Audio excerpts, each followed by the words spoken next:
ating dating Pangulo.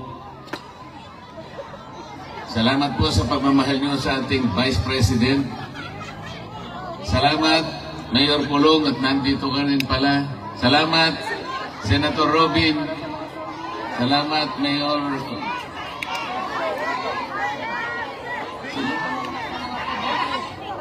Salamat sa aking kaibigan, Atty. Vic Rodriguez. At lalong-lalo na po kayong lahat na hindi nagmamaliw ang inyong pagmamahal sa ating bayan. Napaka-problemado po ng ating bansa, ngunit huwag po tayong mawawalan ng loob. Magsama-sama po tayo para ayusin po natin ang ating bansa. Akala ko po nung nag-issue ng resignation order ang ating Pangulo, akala ko totoo na eh. Akala ko naman yung bureaucratic reset. Kahit konti lang, naniwala ko, baka okay naman yata ito. Wala rin. Akalain mong naglagay siya ng PNP, si Torre na naman. Kilala niyo ba si General Torre?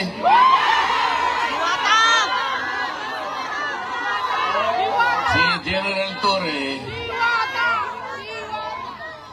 bakit siya yung nagpanggap na representative ng Interpol? Hindi totoo yun, sapagkat kung totoo na nakipag-cooperate ang Interpol sa ating bansa, dapat sana ang nakausap niya siguro yung Pangulo ng Pilipinas o kaya yung DILG Secretary. Ngunit wala naman tayong nakita na representative ng Interpol na pumunta sa Maynila. Meron ba kayong nakita? Pagkatapos nung inaaresto si Pangulong Digong, pinakikita ni General Torre yung kanyang cellphone, yung warrant of arrest nasa cellphone. Nakakita ba kayo ng ganun?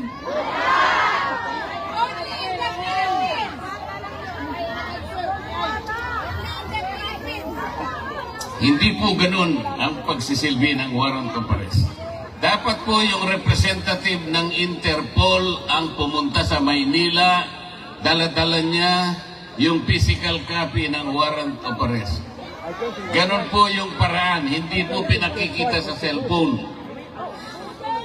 Yun pong counterpart ng Interpol sa Maynila, ito yung PCTC. Ito yung executive director, nandun dapat hindi nagpakita. Ang kanilang ginamit ay General Torre na walang kapangyarihan magsilbi ng warrant of arrest. Wala rin siyang kapangyarihan na bumasa ng Miranda warnings. Bakit siya na naman ang na-appoint na PNP? PNP chief. So, ang buong akala ko, pag pinagtatanggal mo, pinag-resign mo lahat, ang miyembro ng iyong gabinete, tanggalin mo na silang lahat, pumili ka na lang ng mas magaling. O hindi naman nata totoo eh. Tingnan po ninyo kung anong nangyari sa ating bansa. Yung ekonomiya natin, humirap na ng humirap ang ating bansa. Yung presyo ng bilihin hindi na maabot ng kinikita ng karaniwang manggagawa. Nag-aaway nga sa Kongreso ngayon eh. Kasi po sa taas ng bilihin, kinakailangan mag-legislate na lang na maitaas na yung sahod. 200 pesos per day, sabi ng House of Representatives. 100 pesos sabi naman ng Senado. Ang tagal na magdebate. In the meantime, kawawa ang mga mamamayan. Bakit hindi na lang nilagay yung 150 pesos na lang, i-legislate na yan, pansamantala man lang, makaabot-abot man lang yung kinikita. Hirap na ang Pilipino. Pagkatapos, hindi naman niya tinanggal yung mga economic managers. Nandun pa rin ang BBM. Nandun pa rin yung NEDA, pinalitan lang ang pangalan. Nandun pa rin ang, ano ba yun? Department of Finance. DOJ! Eh anong gagawin mo? Akala ko ba ang pangit ng ating ekonomiya? Akala ko ba ayusin natin? Ba't hindi ka maglagay ng matino? Naglagay ka pagkatas, tinanggal mo pagkatas nilagay mo sa ganito. Hindi po pwede yung gano'n. Pero kaya po tayo nandito sapagkat nandito ang taong kinikilala natin ang pinakamabuti, ang pinakamagaling na presidente ng Republika ng Pilipinas. Akalain mong dadalhin dito? May araw na ako. Yun po bang ating justisya sa Pilipinas ay hindi na gumagana? Is our judicial system in the Philippines no longer functioning? Is our prosecutorial system in the Philippines no longer able to function? Hindi po totoo yun. Umiiral, gumagana, umaandar ang justisya ng ating bansa. Kung nagkamali ang sinumang Pilipino, kung nagkamali halimbawa ang isang naging Pangulo, o dilitisin natin, e di husgahan natin, pero sa sarili nating patakaran, sa sarili nating batas, hindi sa batas ng ICC. Pagtiyagaan na lang po natin, kahit anong mangyari, mawawalan din ng saysay ang ginawa nila laban kay Pangulong Digong. Lalabas din po ang katwiran, magtatagal lang po ng konti dahil may proseso. Wala ng jurisdiction ng ICC sa ating Pangulong Digong. Maniwala kayo sa akin. Pinatatagal lang nila sapagkat pinupolitika din dito yan. Mahirap lang magsalita kung akala nila tayo ay nagsasalita laban sa ICC. Hindi po. Ang sinasabi lang natin, kahit balik-baliktarin mo ang pangyayari, wala ng jurisdiction po ang ICC. Pati po yung charge na kanilang ikinapit sa Pangulo, crime against humanity, hindi kakapit sa Pangulong Rodrigo Duterte. Sapagkat yung war on drugs, hindi po klasipikado na crime against humanity. Yung programa na ginawa niya is a legal, it is a regular governmental action to wipe out drug problem in our country. Presidente po siya, siyang nakakaalam ng mabuti para sa kanyang bansa. He should have been judged by the benefit, by the advantages reaped by the Filipino people from his program. He should not have been judged from the number of people who were killed along the war on drugs. May mamamatay at may mamamatay, alam naman nila yun. Sapagkat ang nagsusulong sa droga yung mga kriminal. Lalaban at lalaban yung mga yan. Bakit kailangan mo siyang husgahan sa bilang o sa dami ng namatay? Kailangan husgahan mo ang isang programa doon sa nakinabang, milyon-milyong pamilyang nakinabang. Ngayon, bumalik na naman ang droga. Ngayon, bumalik na naman ang krimen. Kayo po ang nakakalam, ang mga kamag-anak nyo sa Maynila ang magsasabi sa inyo, bumalik na naman ang problema ng ating bansa. Kasi po, wala naman silang gustong gawin para ayusin. Salamat po sa inyong lahat. Alam ko po, isa po ako sa inyong ibinoto para maging senador ng ating bansa. Kahit nalayo po ang lugar na ito, alam kong nagpupulong-pulong kayo rito. Marami pong gawain sa Maynila. Ngunit kahit konting sandali, kailangan tagpuin ko kayo rito. Para personal po akong magpasalamat. Lahat po kayong lahat, binoto po ninyo ako. Kung hindi sa inyo, baka natupad yung survey. Akalain nyo naman, sa simula't-simula pa, number 36 ako. Hindi man lang ako umangat. Nung naawa sila sa akin, siguro bandang Pebrero yata yun. Napunta ako sa number 22. Hanggang doon ka na lang, sabi nila.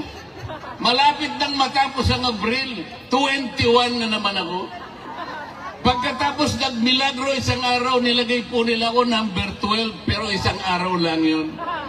Binaba na naman nila ako sa number 18. Tingnan mo ninyo, ikaw walang hiyaan ng mga survey companies na yun. Naniniwala pa ba kayo dyan? Sipi-sipi ninyo. Merong isang media practitioner sa Maynila, babae, hindi ko nababanggitin ang pangalan, baka sumigat pa. Hindi makamove on. Hindi siya makapaniwala bakit daw si Rodante Marcoleta naging number 6. Hindi niya kasi binabasa yung ating mga kababayan katulad ng inyong mga kamag-anak at kayong lahat. Hindi ba niya alam kung gaano ang kinontribute na boto ng lahat ng OFWs? Bakit hindi niya alam yun? Bakit tinitingnan niya? Ako lang ang tinitingnan niya. Paano nangyari yun, sabi niya? Paano nangyari si Marcoleta ay nanalo? Paano nangyari yun? Nakakaawa yung tao na yun. Nakalimutan niya. Nakalimutan po niya napakaraming nagmamahal pala kay Rodante Marcoleta. Ngayon po, masasabi ko na sa inyo, lintik lang ang walang ganti. Ginawa, ang gusto nila number 36 ako. Sabi ng mga tao, hindi, kailangan maging number 6. So yun po yung nangyari. Yun po ang nangyari. Umanda sila. Ito pong impeachment na kinakasa nila, bahala sila. Bahala sila. Pero kung ako ang masusunod, sabi ko sa kanila, para mabawasan ang kahihiyan ng ating gobyerno, para hindi na mapahiya ang administrasyon, tigilan nyo na. Tigilan nyo na para hindi na mapahiya. Ngayon, kung gusto nyo mapahiya, o ituloy nyo. Hindi rin naman kayo mananalo. Kahit saan tayo mapunta, hindi mananalo. Hindi mananalo ang kalaban ng ating Vice President. Sinabi ko na noong una, uulitin ko sa inyo, kung ayaw nilang itigil, nasa sa kanila. Pero kung gusto nilang mawala ang kanilang kahihiyan, itigil na lang nila. Ngayon, ayaw niyong tumigil, purbahan natin. Sige, isulong ninyo. Pareho din naman ang mangyayari. They will not be able to remove the Vice President. Itaga mo sa bato yan. Itaga nyo sa bato yan. Walang mangyayari. The Vice President will stay as Vice President.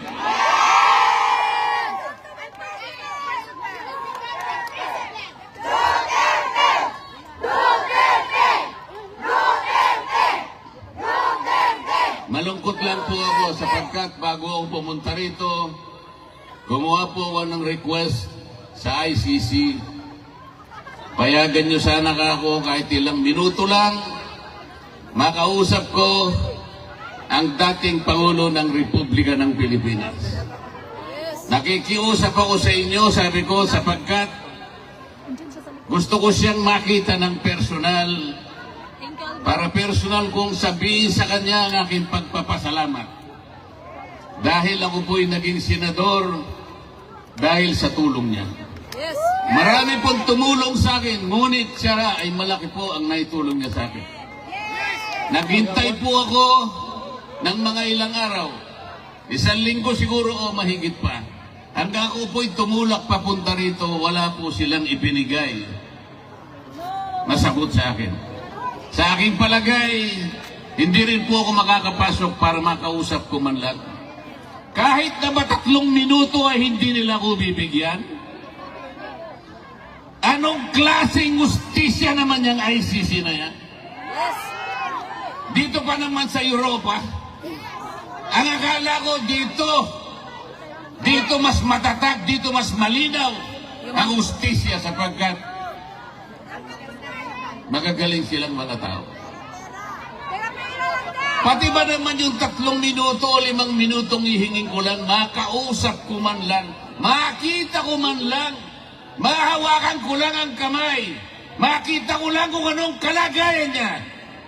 Sapagkat malaking bagay naman po para sa isang tao na kagaya niya. Hindi po nila ibibigay siguro sa akin. Ala! Tidyo! Mamaya po, magbabakasakali akong pumunta ron, makita ko man lang yung lugar kung saan siya nakapiit. Pero huwag tayong mawawala ng pag-asa. Huwag tayong mawawala ng pag-asa. Sapagkat, hindi pa naman po tapos ang laban.